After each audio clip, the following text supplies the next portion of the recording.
ગુજરાતના અમદાવાદથી એક ગંભીર અને ચિંતાજનક મુદ્દો સામે આવ્યો છે। ગાંધીના ગુજરાતમાં જ્યાં દારૂબંધી અમલમાં છે ત્યાં અમદાવાદના અમુક વિસ્તારોમાં ખુલ્લેઆમ ગેરકાયદેસર પ્રવૃત્તિઓ ચાલી રહી હોવાના આરોપો સામે આવ્યા છે।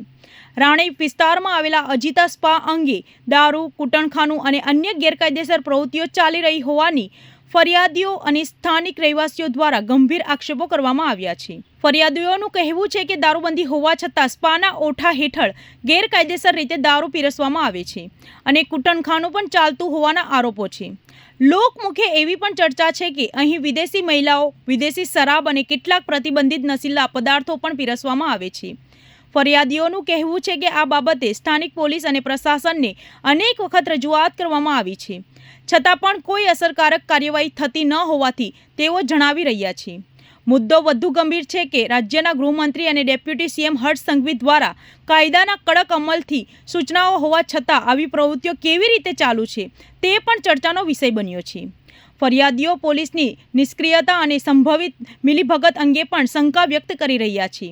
હાલ આ તમામ આરોપો અંગે પ્રશાસન કે પોલીસ તરફથી કોઈ સત્તાવાર નિવેદન સામે આવ્યું નથી, પરંતુ હવે સવાલ એ ઊભો થયો છે કે શું કોઈ મોટી દુર્ઘટના બાદ જ કાર્યવાહી કરવામાં આવશે કે मतलब मैं क्या बोलता हूँ, आप जो मैं बात देता हूँ पैसा वो तो आप मसाज के लिए बोल के है ना, आधा घंटा टाइम लगे, वो टाइम का तो है। ये चोरने का पैसा वो अलग हो जाता है, ये सेक्स मेरा करने है, मेरा है, मालिक का नहीं है ना। वो तो मालिक को दिया, मालिक का रहेगा। आप बोल रहे हैं वो 1000 देना पड़ेगा।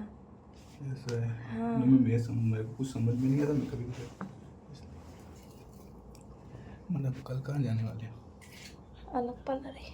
पार्लर वहाँ भी मतलब मसाज का अलग लेते हैं, काम का अलग लेते हैं, हाँ, मतलब मैडम को पता नहीं, हम लोग सर्विस करते हैं बोल के। ऐसा है। एक बार आया था लेकिन लड़की अच्छी नहीं थी, इसलिए काम नहीं किया। आज आप बहुत अच्छे हो।